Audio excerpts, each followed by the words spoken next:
Bu, Kasih. punten boleh tukeran lagi nggak? Ini mulai sakit bagian lehernya. Saya nggak capek, semangat terus, kan punya anak saya. Jadi ingat itu aja ya. Pengen dilanjutin sekolahnya gitu. Kalau nggak semangat kan bagaimana? Kan si Ade pengen punya TV mah, sedangkan belum punya TV di rumah. Pengen lihat-lihat TV.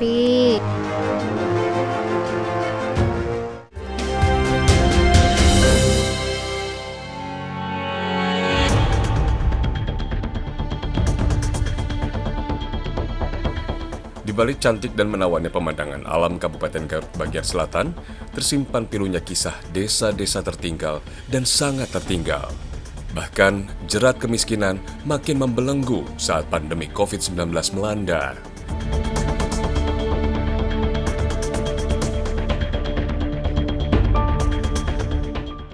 Kali ini tim Indonesiaku menyambangi Desa Wangunjaya, Kecamatan Pakenjeng, Kabupaten Garut, Jawa Barat. Bersama warga, kami berjalan kaki ke Sungai Cipenengen. Jaraknya sekitar 1 km dari area permukiman.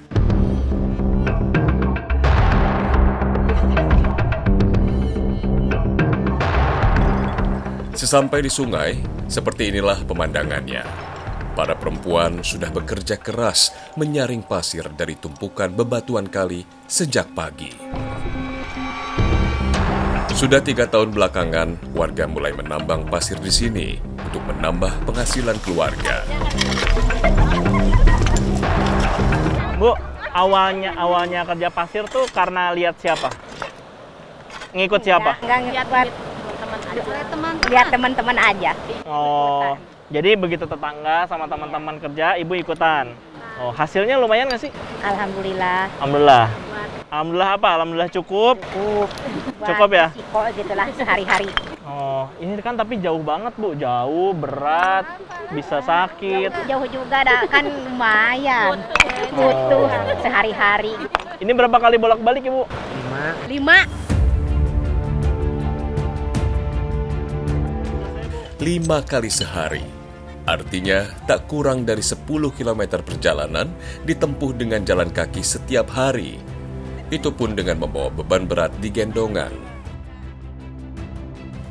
Wartati dan Ika terbilang yang paling awal menambang pasir. Kini makin banyak warga yang menambang di tepi Sungai Cipenengan. Kalau yang menggali di sini ibu-ibu yang sekampung aja apa beda-beda kampung juga pada ke sini?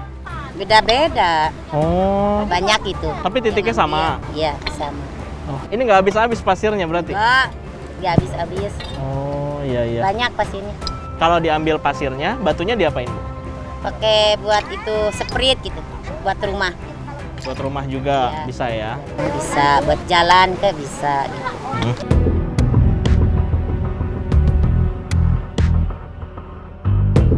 Dengan beban pasir di punggung, kami harus mendaki bukit dengan kemiringan 45 derajat. Perjalanan ini sungguh berat dan melelahkan. Bersama 11 orang perempuan penambang, saya berupaya menaklukkan medan berat ini. Sesekali kami beristirahat, melepas lelah sebelum melanjutkan perjalanan. Jadi di sela-sela mengangkat pasir dan juga perjalanan yang jauh sekali nanti ke tempat pengepulnya, masih sempat-sempatnya nyetopin abang tukang bakso yang jadi langganan ibu-ibu ini, supaya nanti makin semangat lagi untuk kita menuju ke atas.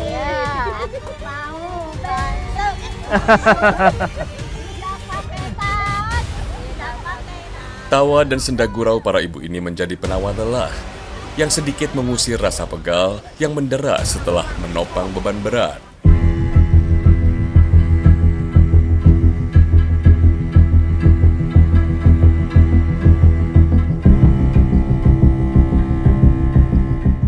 Kami tak bisa beristirahat terlalu lama karena pengepul sudah menunggu. Kami melanjutkan perjalanan mendaki bukit dengan mengangkut beban hingga 10 kg. Sungguh menantang. Bahkan tak jarang tubuh kami oleng ke kiri dan ke kanan. Resikonya, kami bisa jatuh terguling ke arah Sungai Cipenengan. Jangan bayangkan pekerjaan seberat ini akan menghasilkan uang berlimpah. Dalam sehari, penghasilan mereka tak pernah mencapai Rp10.000. Sungguh miris. Para perempuan perkasa ini tak kenal kata menyerah. Bahkan, beberapa orang di antara mereka harus bekerja sambil mengasuh anak.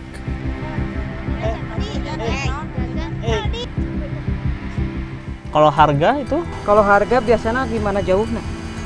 Gimana jauhnya? paling murah berapa, Bu? Paling murah 1.000 nya. 1.000? 2,5. Untuk aya Ya, 1.000. 1.000 kemarin oke. Dekat gitu. Anu paling anu dekat kumaha jarakna? Itu 1.000 satu karung? Satu palkon. Satu ember ya? Satu ember, 1.000. Terus kalau paling mahal? Kalau paling mahal pernah ya 5.000 pernah. 5.000. Ada gimana jarak jauhnya? Sungguh tak sebanding beratnya pekerjaan ini dengan penghasilan yang mereka dapat. Belum lagi beragam resiko cedera harus ditanggung para penambang. Coba Bu, saya mau coba dong Bu. Ini berapa kilo kalau punyanya Bu Ira? Coba Ibu bantu ini ya, gendong. Nah. Coba, bismillah. Bismillah.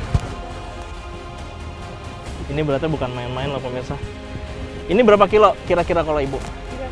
Berapa ember? 15 kilo. 15 kilo, dan buat mereka yang nggak biasa ini bisa mengalami cedera punggung ataupun pinggang karena nahannya di sini nih pemirsa, di kaki, di pinggangnya juga, dan juga di punggung. Yuk.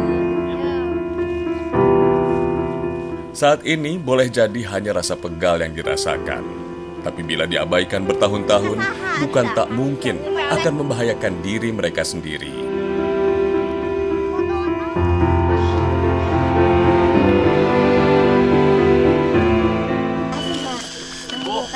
Punten, boleh tukeran lagi nggak? Tuker. Ini mulai sakit bagian lehernya. Belum sampai sejam, pemirsa, ini udah sakit banget bagian tangan saya. Dan ini biasanya memang tumpuannya di tangan sebelah kanan ataupun sebelah kiri pundak sini ya, sama di bagian pinggang. Jadi Bu, yuk. Hanya memanggul beberapa menit saja, rasa pegal yang saya alami tak juga hilang. Tak henti kagum saya melihat para ibu ini tetap tersenyum sambil berjalan mendaki tanpa henti.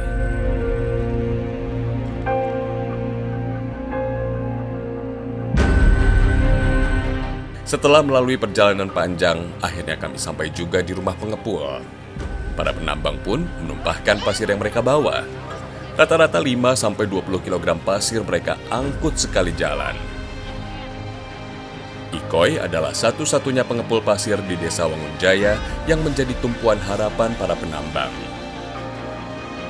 Sungguh miris saat melihat para penambang mendapatkan bayaran dari pengepul.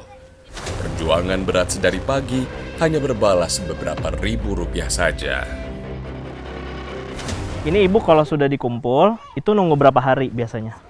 Seminggu Seminggu dikumpul. Ini nanti dibawa kemana sama Ibu? ke jualannya, ke bangunan Di mana itu?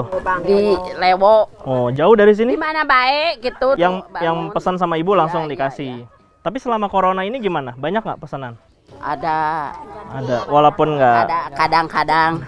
kadang-kadang lama gitu. Tapi kalau Ibu lagi nggak ada pesanan, berarti ibu-ibu ini nggak kerja? Enggak atuh.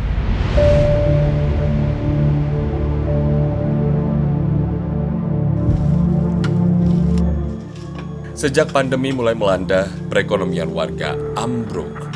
Banyak orang kehilangan pekerjaan, termasuk para pengrajin bambu yang dulu sejahtera. Hasil kerajinan yang dulu bisa dijual seharga Rp1 juta, kini seakan tak ada harganya.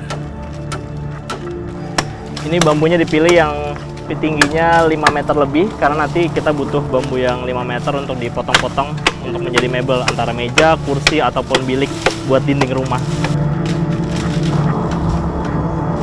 Di kampung ini, bambu hitam masih banyak dijumpai. Bambu hitam jadi pilihan agar perabot rumah tangga yang dihasilkan tak perlu dicat lagi. Biaya produksi pun bisa ditekan. Buatnya berapa lama, Pak? Kalau satu set lah kemungkinan 10 hari. 10 hari. Satu set. Porsinya 2, yang panjang yang pendek 1, tambah meja, tambah baki, 1 set. Itu udah standarnya tuh ya. Proses menandai garis per 1 dan 2 meter harus dilakukan dengan tepat agar kursi dan meja yang dihasilkan benar-benar presisi.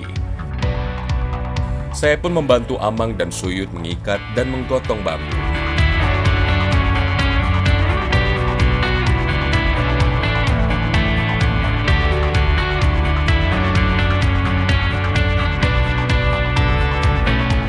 Ini berat banget pemirsa, walaupun 5-6 batang, tapi karena bambunya sudah tua, jadi satu batangnya ini berat sekali.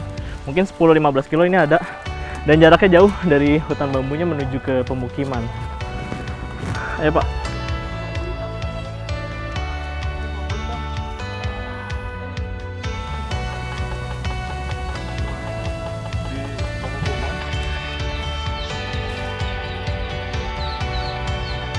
Amang dan Iis mengolah bambu jenis tali atau apus yang banyak tersebar di Asia dan menjadi bahan pembuatan mebel.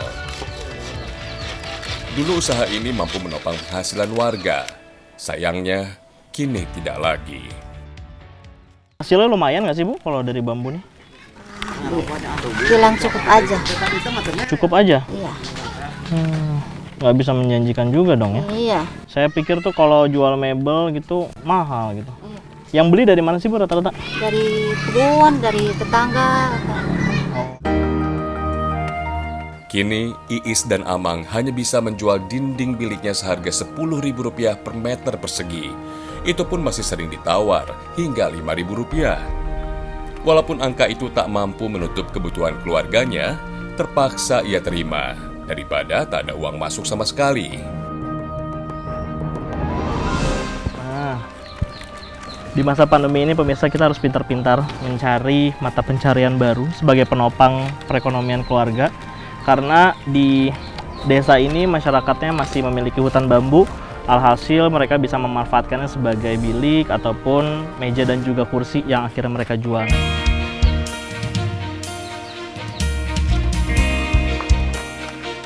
Sama-sama menggarap bambu, Suyut memilih fokus membuat mebel seperti kursi, meja, cangkir, teko, baki, asbak, dan pot bunga. Proses pengerjaannya sekitar 1-2 minggu.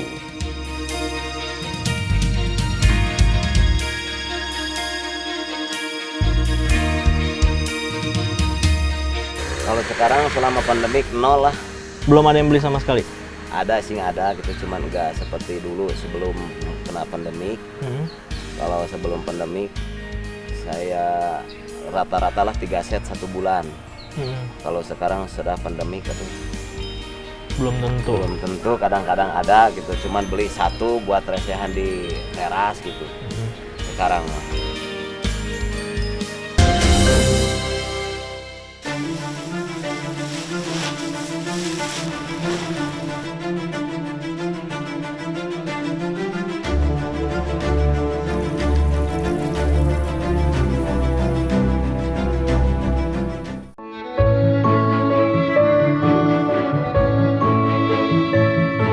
Di balik cantiknya bentang alam ini, sejuta potensi tersembunyi dan siap digali.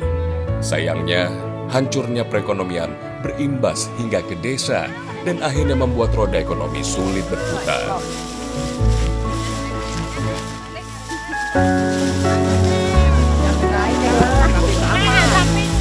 Misalnya desa Wangunjaya yang punya perkebunan cengkeh sangat luas. Tak hanya memanfaatkan bunganya, warga juga mengumpulkan daun cengkeh kering.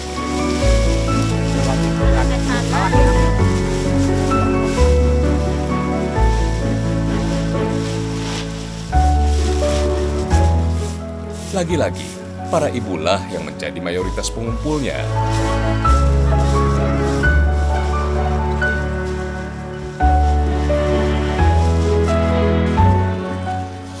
Kelihatannya gampang ya pemirsa ya, kita tinggal mengumpulkan daun-daun kering di bawah pohon-pohon cengkeh.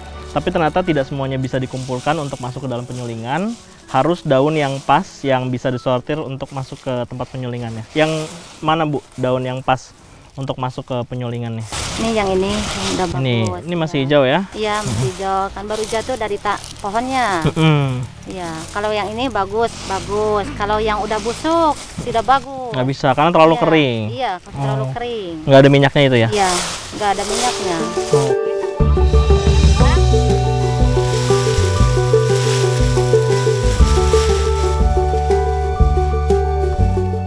Sekali mengumpulkan daun cengkeh kering, warga butuh waktu sekitar 3 jam. Daun harus dipilih dengan teliti agar maksimal hasilnya saat disuling.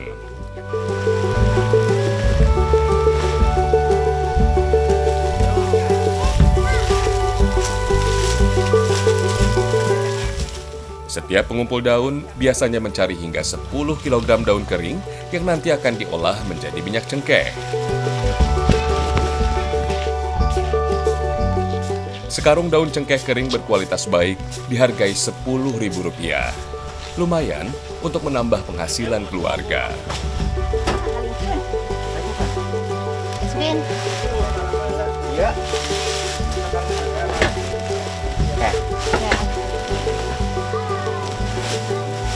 Kilo 8 oh. Dari kemarin ngeliat ibu kok kayaknya senyum terus apa ya, ada semangatnya gitu untuk kerja terus gitu, nggak capek-capek. Ya, saya nggak capek, semangat terus kan punya anak saya. Jadi ingat Si itu Ade, aja ya. Ingat kan kata si Ade itu, pengen sekolah masih kecil, pengen dilanjutin sekolahnya gitu. Kalau nggak semangat kan bagaimana?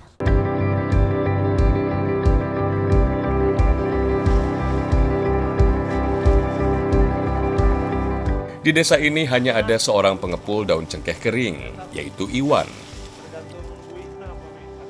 Ia menerima antara 40 sampai 50 karung daun cengkeh setiap hari. Uang sebesar Rp300.000 ia siapkan untuk menebus daun cengkeh ini.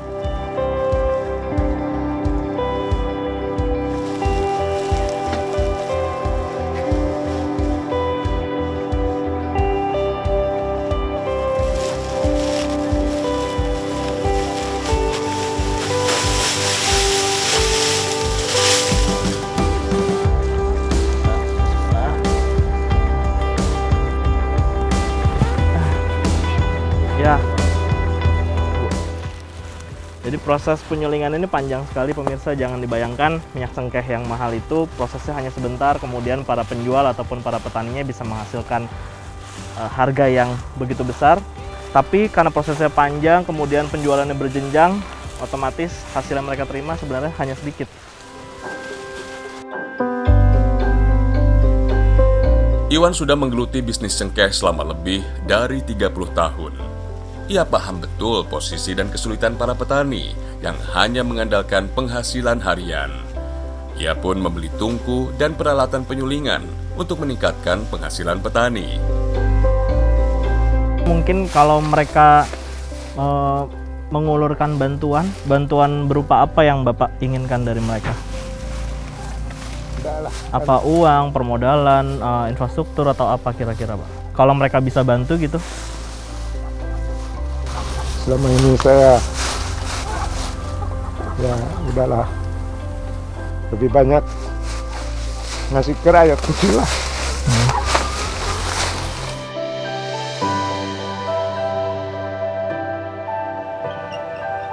Ya, setiap hari Iwan menjadi saksi kerasnya kehidupan para petani yang lebih sering merugi.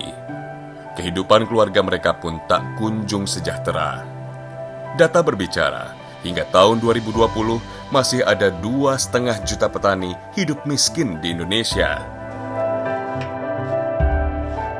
Ironisnya, mayoritas mereka tinggal di Pulau Jawa yang menjadi jantung perputaran uang nasional.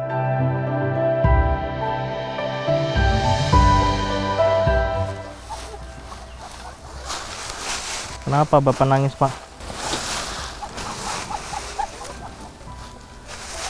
Saya hidup dari orang kecil Pak,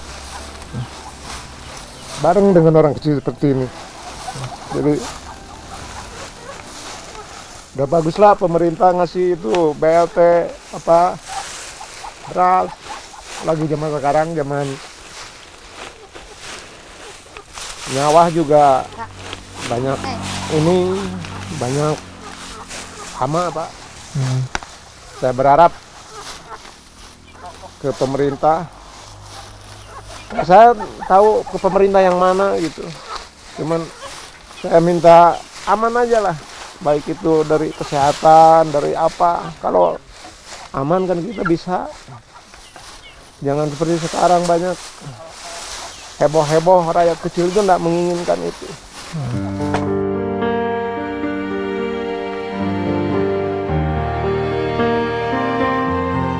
Tak heran, para pemuda desa kini lebih banyak memilih merantau. Alasannya, tak ada lagi harapan di desa mereka.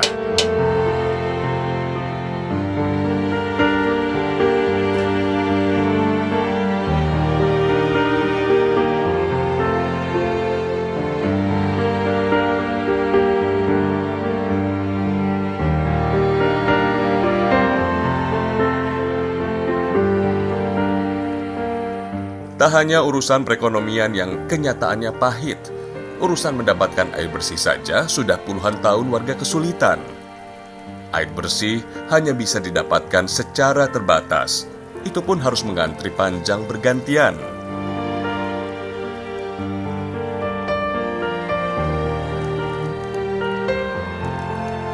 Buat warga yang punya uang lebih, biasanya mereka menyambungkan pipa dari sumber air yang ada di gunung ataupun bukit menuju ke rumahnya. Tapi itu pun jaraknya mungkin ratusan meter, bahkan 1 kilo lebih gitu. Sementara warga yang tidak punya uang lebih untuk menyambungkan pipa otomatis harus mengantri seperti ini, membawa ember, membawa jerigen setiap hari, karena yang mereka ambil adalah bukan dari sumber mata airnya, tapi dari pipa-pipa yang menyambung ke rumah warga lainnya.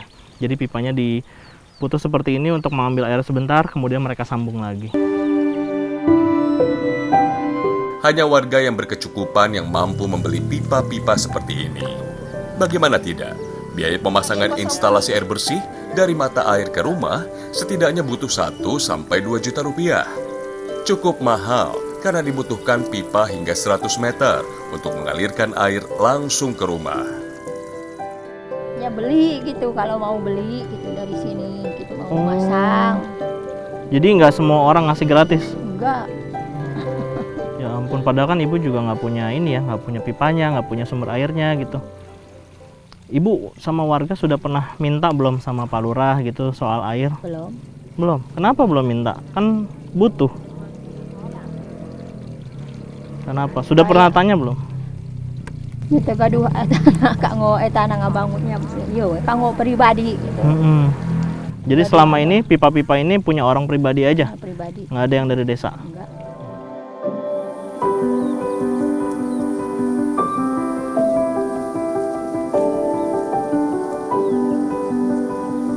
Tak semua permukiman di lembah bisa mendapatkan akses ini, apalagi bila posisinya terlalu jauh dari sumber air. Itu anak saya bikin itu sekolah yang dekat masjid.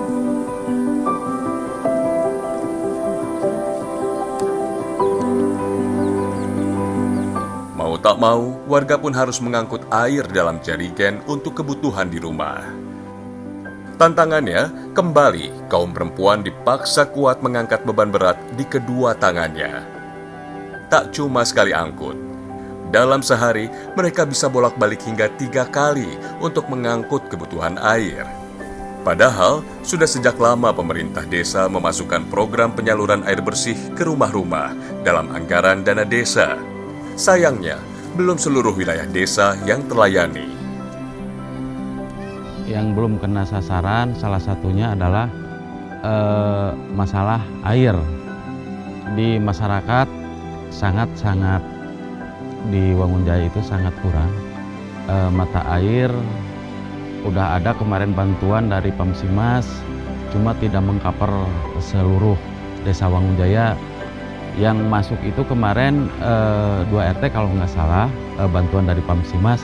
Tapi mudah-mudahan ke depan ada program dari pemerintah yang istilahnya mau membantu masalah sumur bor tiap-tiap kepenuhan atau tiap-tiap RW.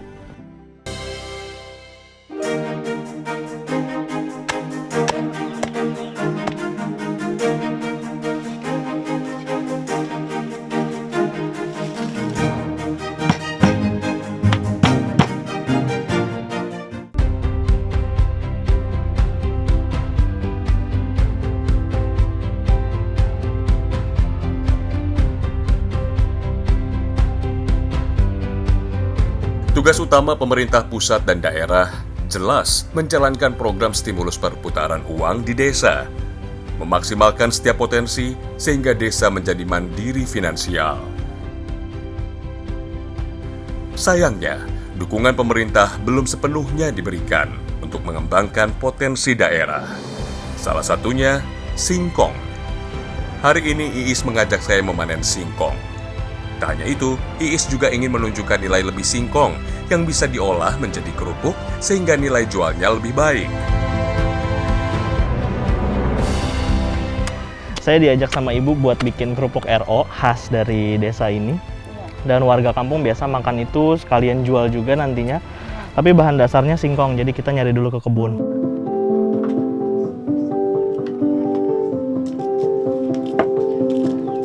Usaha kerupuk singkong keluarga Iis dijalankan di halaman rumah dengan hanya bermodal sepetak lahan singkong.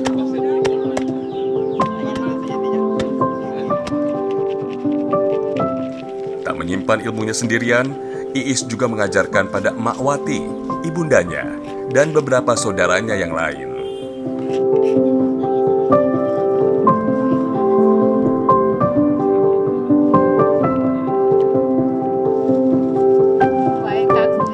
Akhirnya, makin banyak orang yang semakin lihai mengolah kerupuk singkong di rumah masing-masing. Pembuatan kerupuk yang rata-rata butuh waktu 2 pekan ini bisa menghasilkan sekitar Rp150.000 per bulan.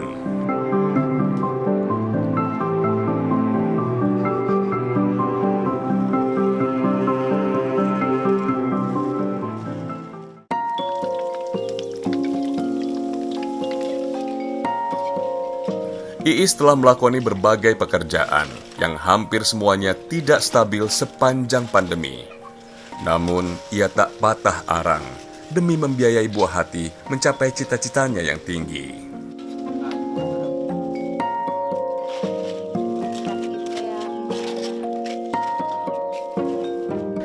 Kalau dari semua keinginannya Bu Iis, apa kira-kira yang belum tercapai, belum terbeli, atau belum kesampaian? Apa? Kan si Ade pengen punya TV mah, Sinakan belum punya TV di rumah, pengen lihat-lihat TV gitu, pengen apa ya, Jadi rencananya kalau punya uang pengen beli televisi ya? ya pengen televisi.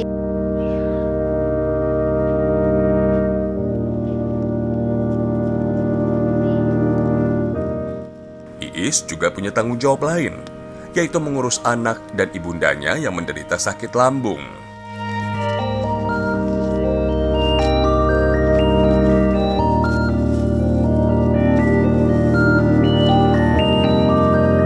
Ini adalah obat lambung, dua-duanya mengandung beberapa zat yang dibutuhkan sama lambung supaya menetralisir.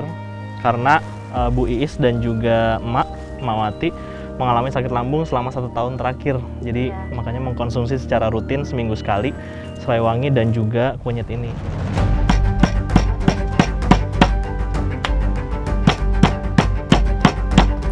Jauhnya jarak fasilitas layanan kesehatan membuat Iis dan Emak Wati akhirnya memilih untuk meminum ramuan herbal buatan sendiri.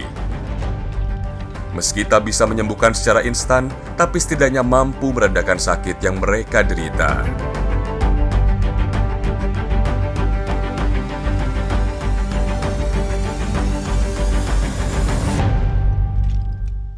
Harus diakui, bahkan sejak sebelum pandemi, Desa Wangunjaya memang tertinggal. Maka pekerjaan rumah pemerintah dan warga pun makin tinggi menumpuk, termasuk merumuskan ulang formula dan strategi untuk mensejahterakan warga.